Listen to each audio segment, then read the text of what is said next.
Welcome to Sports Talk Line, where we talk sports 24/7, 365. And on this week's episode of Battle for the Big East, we got Timmy Ice on the show to discuss Seton Hall basketball. How you doing today, Timmy? I can't complain. As we're speaking right now, you got less than an hour till tip-off for Seton Hall. They are going to be at the Ryan Center tonight taking on Rhode Island. For me, I want a little bit of personal vengeance because I was at the game where Seton Hall lost on a game-winning shot at Barclays at the NIT season tip-off event. It was Thanksgiving night, 2017. So for me, I want a little personal revenge for that loss. That was a tough one to swallow. That's okay. I think Shamari Pons wants to talk to you outside real quick about that Seton Hall St. John's game from about, I think, December 30th, 2018 on that little call. I was there for that. I was there. So yeah, it's one of those things. But, we already started talking Seton Hall basketball this year. And I think the main person we have to talk about is Sandro Mašikas-Vili. Okay. How do you think Sandro will do being the go-to scorer for Seton Hall this year?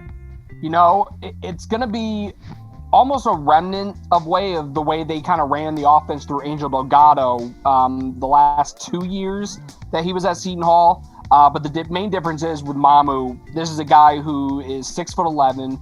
He can run the floor. He's pretty good dribbler as far as I'm concerned. He knows how to bring it up the floor. He's not a liability dribbling it. And he can also step out and knock down some three-point shots when needed. Obviously, he's a great rebounder, and he's got a solid mid-range game too. So he has all those elements that makes it easy for Kevin Willard to run his offense through him. And even when he's at a lull, he's got teammates around him that can help pick up the slack. Jared Rhoden had a great game against Iona Monday night. Miles Cale, if he's on, he's on. It's you want that more consistency from him, but when you see him making shot after shot, when he gets in a rhythm, that's what you like to see, especially with a senior like him. And then even a guy like Shavar Reynolds, you kind of need that senior facilitator. And overall, that senior leadership led by Mamu is what I think is really going to drive this team. It's kind of funny, Sandro, he does have support. And one of the key names you're hearing coming into the season for covering the Big East and also Seton Hall especially was point guard Bryce Aiken. Bryce Aiken, he almost committed to Seton Hall outside from high school. He went to Harvard instead. He was a grad transfer over. But in his first game against Louisville, he gets hurt. So how do you see Bryce Aiken's injury impacting Seton Hall this year? So funny story, 5 years ago, Bryce was on a visit. When he visited Seton Hall, he was with Miles Powell. And I met the two of them in my dorm building, Xavier Hall, and I kind of had to essentially babysit him at a party at one of the soccer guys' house because, I don't drink or anything. So I just, it's a funny story. And, obviously you wanted Bryce to commit back then, but hey, he ended up at Seton Hall anyway, so all's well. But with Bryce getting hurt, I don't think it makes that much of an impact as people are going to think because Seton Hall has the depth to make up for it. Shavar Reynolds is such an underrated piece for this team. He does all the little things right. He's a feisty defender. He does all the little things right that you want out of him. And that's what earned him a scholarship because if you remember, this is a guy who was a walk-on just 3 years ago. And he earned himself a scholarship after his freshman year. And it showed through his play that he has earned that scholarship. His role has increased year after year. He's a good facilitator, as we've come to see. And then on top of that, if you want to look statistically, when Bryce went down, Shavar, his main defensive assignment was guarding Carleague Jones, and he held him to 6 of 17 shooting. 18 points is 18 points, but percentage-wise, I think that's a pretty good defensive day for Shavar Reynolds against easily Louisville's best player. So I think, Bryce is a great talent. You're going to miss him, but Seton Hall, I think they're in a good position where they make up for it by committee. And even a guy like Takal Molson, He's not a point guard by trade, but he, like Shavar, does all these little things right. He does all of these little things right. I had to get that out. Where he defends well, makes the right pass, takes the right shot. And that's ideally what you want when you have to make up for a loss like Bryce Aiken, and hopefully you get Bryce back soon.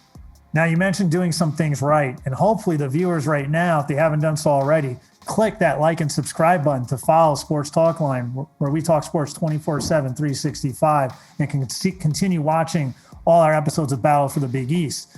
Now, Seton Hall, they had 2 games. They had a tough loss at Louisville, and they had a convincing win against Rick Pitino's Iona squad. How do you rate Seton Hall so far after 2 games? I really thought Seton Hall had a good chance to win, but realistically, I didn't think they were going to win because considering, they're going down to Louisville. It's a road game. They actually have fans in the building, and I think it helped just enough, but to only lose that game by a point, and not to mention they had an opportunity to tie the game at the end with Molson. Again, talk about doing a little thing right. Using a pump fake to draw a foul on a 3-point shot with 0.7 of a second left. And unfortunately, he missed the final of his 3 shots. He made the first 2, but he still put himself in a position to tie the game. And it's crazy to think because earlier in the second half, they were down by as many as 11. So, my major takeaway is this team, especially when they lost Bryce Aiken in the first half, they didn't just roll over and quit. This team was resilient, and they showed that against Louisville, and they did it again against Iona, where, they got hit in the mouth in the first half, getting down by as many as 9, but they finished off the first half with a 7-0 run. And then at one point in the second half, they got up by as many as 30. So again, resiliency, I think, is going to be an important quality to this team. And I think that is what's going to propel them towards the top of the Big East. I'm not saying they're going to be in the same company as Villanova or Creighton, but to be in that 3-4 discussion, a lot of that is going to have to do with their resiliency and how deep they are. And having that depth is what can win or lose you games, because if you don't have that depth, you're going to have a lot of tired legs out there, and that can come back to bite you in the butt. Yeah, that's something, people, especially in college basketball nowadays, a lot of teams, they love to play that up-tempo style, and you're going to need bodies out there. You're going to need to go deep. Also, with this COVID year, you can see a lot of people maybe having to miss some time because of that. So that depth is going to be crucial. But when you're looking at the Seton Hall roster, you kind of mentioned some players already, like Molson, Shavar Reynolds. Who do you think will be the biggest surprise, who will make the biggest jump from the current Seton Hall roster this season? One guy I haven't mentioned just yet, and I'm shocked that I haven't mentioned yet. Jared Rhoden is impressive. This is a 6'6" guy who, I think he had 26 last time out against Iona. He really was impressive. He does a lot of things right. He can get on the glass, runs the floor well. He's got a great jump shot, and he's improved that, with each year. And most people forget that during the summer heading into the 2019-20 season, before an injury kind of set him back right before the season started, Kevin Willard was saying that Jared Rhoden was the second best player on that Seton Hall squad behind Miles Powell. So, he's very high on him, and for good reason. I mean, I really believe right behind Mamu, I think Rhoden is going to be that second best option again this year. And, if Seton Hall has a lot of team success, I think that can translate to a guy like Jared Rhoden, guy like him, possibly making an all Big East team, whether that be an honorable mention or even a second team. I don't want to make that first team push yet, but I can definitely see him being an all Big East honoree, again, whether that be honorable mention or possibly cracking the second team. Mm-hmm. Now, also, we kind of talked about some Big East basketball players. Of course, you got Villanova at top, and you got Creighton number 2. It's as weird as the season is. You always got Villanova top of the Big East since, the reformation. Creighton's in the number 2 spot. But who do you think will be some of the biggest challenges for Seton Hall this year? Well, of course. I'm really intrigued to see this new UConn Seton Hall rivalry pan out, because I think they're equally talented. Mm-hmm. And I'm telling you, I'm really hoping that first matchup, whenever that next part of the Big East schedule comes out, I'm really hoping it's at the Rock, because it'll be a homecoming for Danny Hurley. Yeah. It's going to be must-see TV, especially with the way Kevin Willard has kind of said, it kind of sucks for us that UConn's back. I kind of didn't really want them there. So now you got a little bit of beef going. You don't want it well done, though. I mean, too much of it's not good. You want it nice, medium rare to medium. That's where I'm liking it, So I think UConn and Seton Hall are going to be neck and neck, 3 and 4. And then I think 5 through 8, really, I think that's where it's going to be more of a logjam that we're used to seeing. Yeah. I think Marquette is going to present some challenges because they have, experienced guys. They have several seniors on the roster: Theo John, Greg Elliott, and then you bring in transfers like DJ Carton. Jamal Cain's also a senior on this team. Kobe McEwen as well. I can't believe I forgot about him first. Xavier, that's another team. They faced them as part of that 2-game road trip in December. Yeah. And, Xavier, I think the big thing with them, I mean, everyone knows that the first game they played this year, they murdered Oakland. But since then, they've been squeaking out victories left and right. I think their last 3 wins have come by a combined 7 points. I mean, they've eked them out. They beat Bradley by 1, and then they've had 3-point wins against Toledo and Eastern Kentucky. And that kind of makes me question, how are they going to stack up against the rest of the Big East when they face a team like a Seton Hall or a UConn? To me, Seton Hall, historically, they've played well at the Cintas Center in recent years, so I really think they have a chance to go into the Cintas Center and steal one. And then another team that, at least in my opinion, I wasn't really high on them, and I think their play in the last couple of games kind of confirmed that to me. But again, it's early. We have a lot yet to be seen. But with Providence, they look great against Fairfield, but then they kind of laid an egg against Indiana. And I think Indiana's a real solid team, don't get me wrong, but Providence could have played a much better game. They struggled mightily, and then they barely got by Davidson. So what I'm really looking forward to seeing tonight, when they play Alabama, if they get this win, that'll be huge for them, because, Providence, if we look back to last year, they laid an egg in their Feast Week tournament, when they went out to the Wooden Legacy and lost 2 games they absolutely should have won against Long Beach State and then the College of Charleston. They got the win they needed against Davidson, but now you get a Power 5 team like Bama, who, by the way, features former Villanova guard Javon Quinterly. I'm intrigued to see what's going to happen there. I think now that Javon Quinterly is off that Villanova leash, I think he's begun to come into his own. He looked pretty good in his first couple of games. I'm intrigued to see what he's going to look like against Providence tonight. But again, Providence has the talent to be a number 3 team. They just haven't played like it yet. And I think that's just a trend that Ed Cooley and his team has had the last few years with struggling in non-conference play. Yeah, I really think, too, when you look at Providence, they play a style where it's like they want to keep it in the 60s. They play like a bowling shoe ugly style. They have David Duke and AJ Reeves in the backcourt and Nate Watson up front. So they do have the talent. It's just when they're playing, I feel like when they're playing their style, it doesn't look pretty. So you got to wonder, too. And they're one of the teams, I think, Providence and Seton Hall have benefited from UConn leaving the Big East, because a lot of Seton Hall and Providence were able to raise their profile, make a few runs in the NCAA tournament when UConn left. And now UConn's coming back, and all of a sudden UConn's back in the Big East. And now a lot of players in the Northeast want to play there. But, we talked about some teams already in the Big East. How do you think Seton Hall will stack up against the rest of the Big East? Against the rest of the Big East, I really believe that if we're putting teams into tiers, Villanova, Creighton are in that first tier. And then I think UConn and Seton Hall are in that second tier. I mean, just based on the way Seton Hall has played. I mean, just think they took Louisville down to the wire without Bryce Aiken for the majority of that game.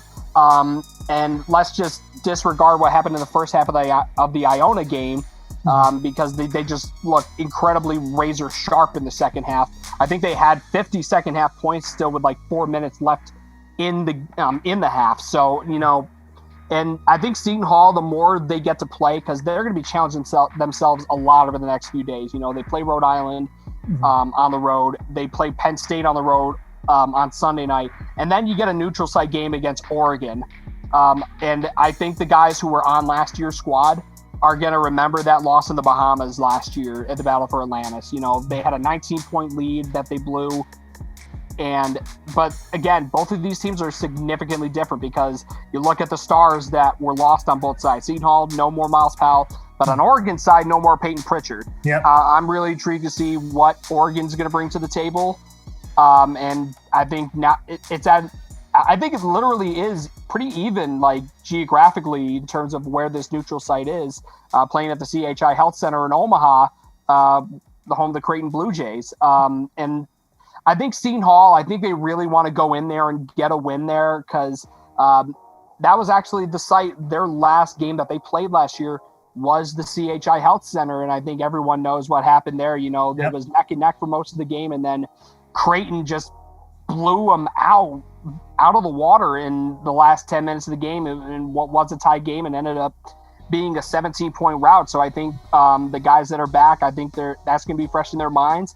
And they're going to walk into that building with a pretty determined mindset. And then I think the bottom tier is obvious with DePaul and Georgetown. I think Georgetown is, several steps below DePaul. I mean, Georgetown just lost to Navy. I mean, I don't think there's much else that needs to be said about a kind of loss like that, even with Navy being, getting a couple wins, one of them being at George Washington. But Butler, we've only seen one game out of them. They barely got by Western Michigan, and they're not the most. Let's put it this way: they're not a very apt offense. I mean, it's kind of a weird night when you see Aaron Thompson putting up 21 points. Mm-hmm. And then Xavier, Marquette, Providence, they're kind of in the same vicinity. And same goes for St. John's. St. John's is 3-0. I think the big thing is, they got to excel and stop playing to the level of their competition because they did that against St. Peter's and they barely got by. They nearly blew it against Boston College, but they have opportunities to kind of prove themselves. Unfortunately, because they wanted to stay in Bubbleville, they lose an opportunity to get a resume-boosting win at Texas Tech. But, you can still find an opportunity there against BYU in a game that's currently in progress.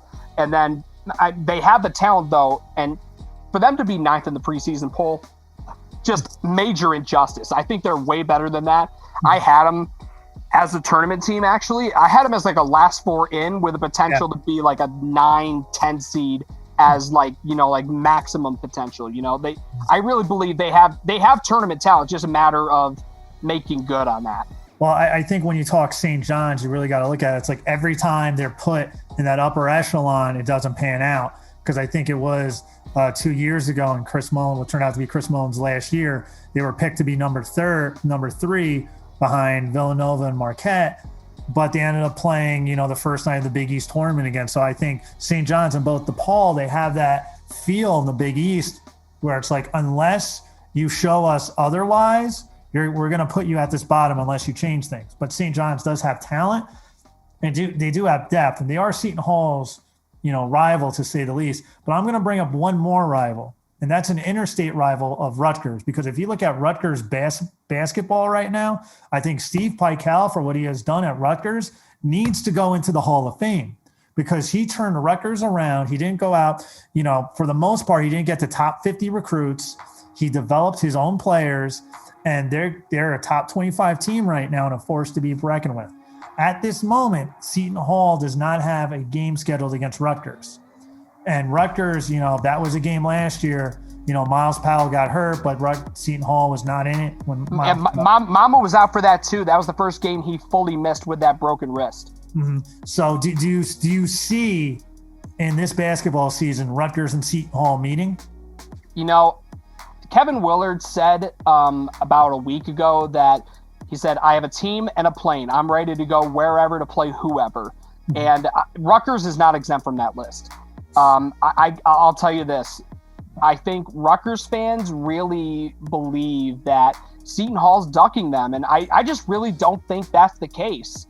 And I think with the agreement that Rutgers and Seton Hall have, with it being home and home, alternating year after year, if you're Rutgers, why wouldn't you want to go into an empty Prudential Center and try to steal one on the road? I mean, we kind of saw last night, Michigan State, if there were fans in the stands at Cameron Indoor, probably would have had a different outcome at Duke. But look what happened. Michigan State stole one on the road, and they played well.